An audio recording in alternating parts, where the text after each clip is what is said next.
Assalamualaikum warahmatullahi wabarakatuh. Ketemu lagi di channel Sofia. Semoga semuanya sehat, amin ya rabbal alamin, dan diberkahi oleh Allah. Dan silakan simak tonton berikut video pengalaman dari kita beberapa tahun yang lalu. Mudah-mudahan menjadi inspirasi bagi teman-teman semuanya. Selamat mengikuti dan jangan lupa subscribe. Dan bagi yang belum, dan kemudian bagi yang sudah, silakan like dan komennya.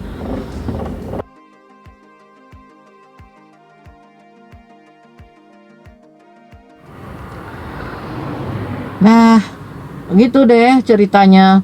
Maka setelah itu, saya udah lupa kapan Pak Joko menelpon, siapa, saya juga nggak ingat lagi. Saya kembali ke rutinitas, saya bekerja.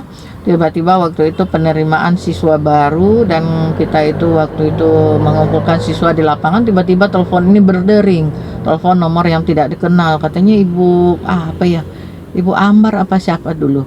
Terus katanya ini dari kementerian Ibu, katanya dia minta data.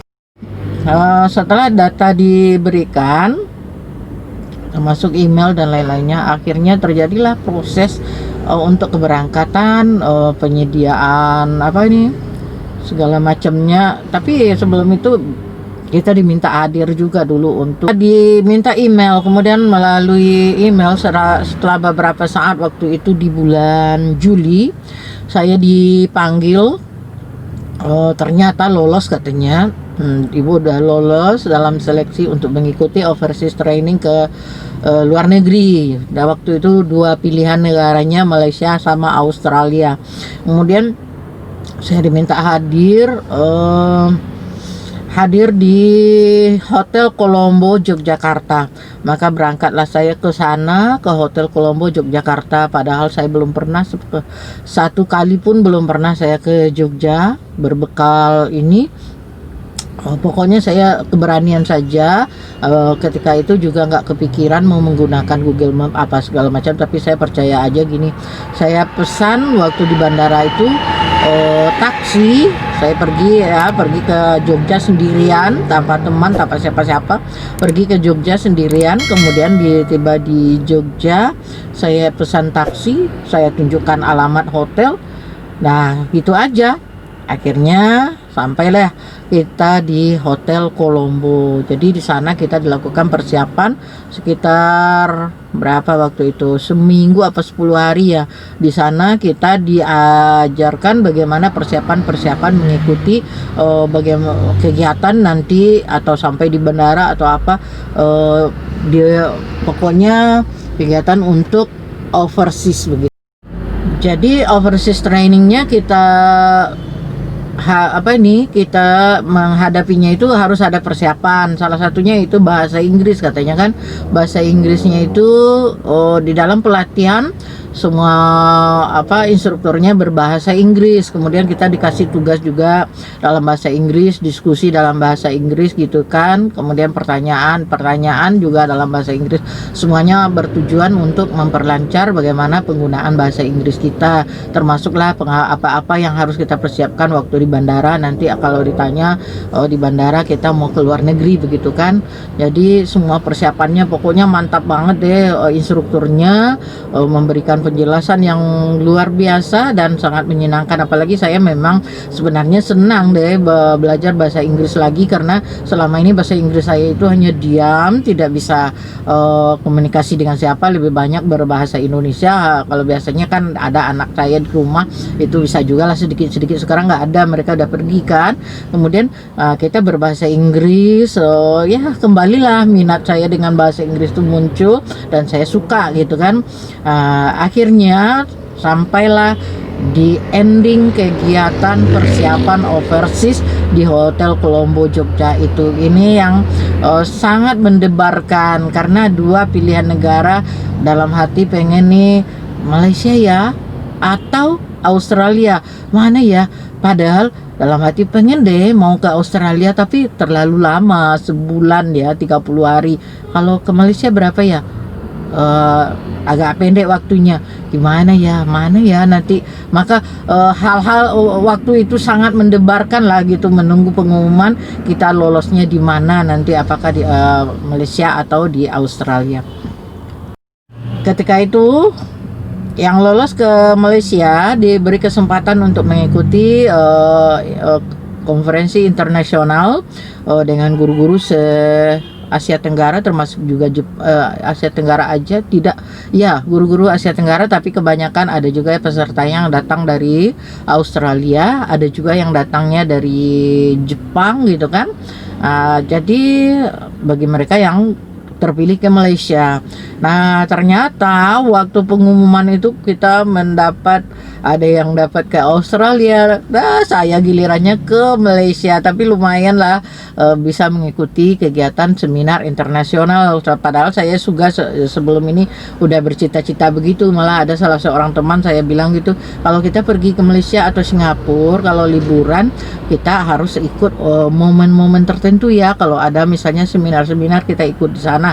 Memang ada rencana begitu. Ternyata Allah mendengar mungkin cerita saya itu, sehingga saya itu diberi kesempatan ke Malaysia dan berkesempatan hadir mengikuti seminar internasional di Malaysia. Nah, itulah pengumumannya, sangat menyenangkan. Kemudian setelah melalui beberapa proses, termasuklah pengurusan paspor, pengurusan visa dan lain-lainnya, lalu kita dipanggil lagi untuk harus berangkat, yaitu di bulan Oktober tahun 2013.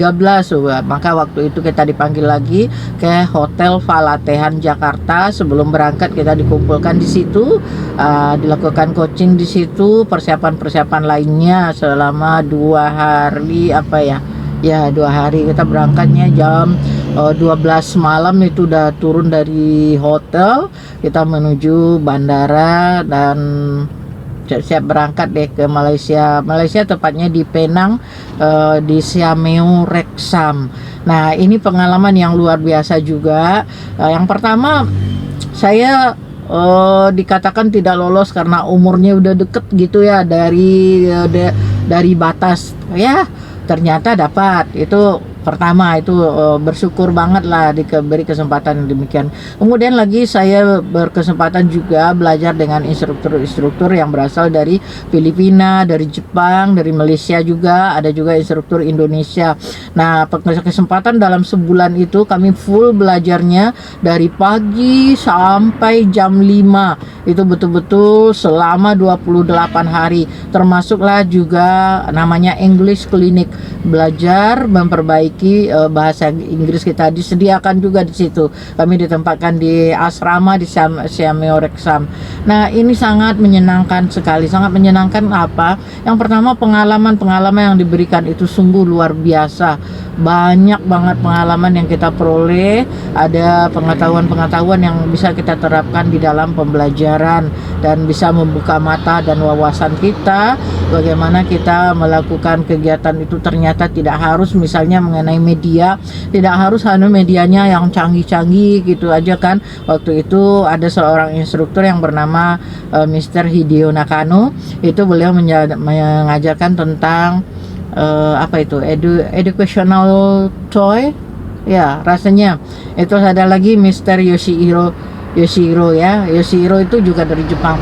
Nah, beliau memberikan materi itu pada umumnya menggunakan material-material yang sederhana, yang dari bahan sederhana, itu yang bisa dijadikan kepada media pembelajaran.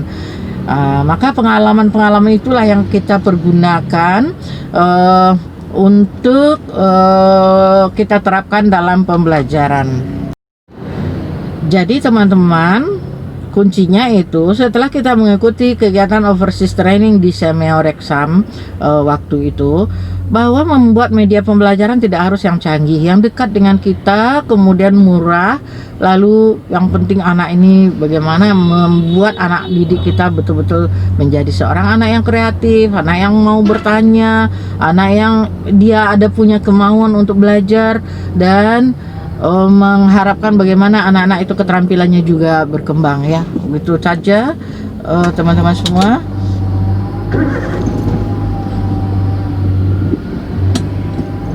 Ya, itulah kira-kira pengalaman sedikit mengikuti kegiatan overseas training di Malaysia. Kemudian hasilnya itu, ya, setelah mengikuti beberapa materi di overseas training di Malaysia, itu sangat menyenangkan. Saya juga coba terapkan di dalam kelas, sehingga waktu itu saya juga kemarin akan ikuti lagi untuk lomba inovasi pembelajaran. Nah, ikuti nanti di video berikutnya, saya akan cerita lagi bagaimana lomba inovasi pembelajaran yang telah membawa saya bisa mengikuti lagi short course di Jinhua University in China. Nah, untuk itu teman-teman, silakan ikuti video saya yang berikutnya juga. Terima kasih sudah nonton. Assalamualaikum warahmatullahi wabarakatuh. Ketemu lagi di lain kesempatan.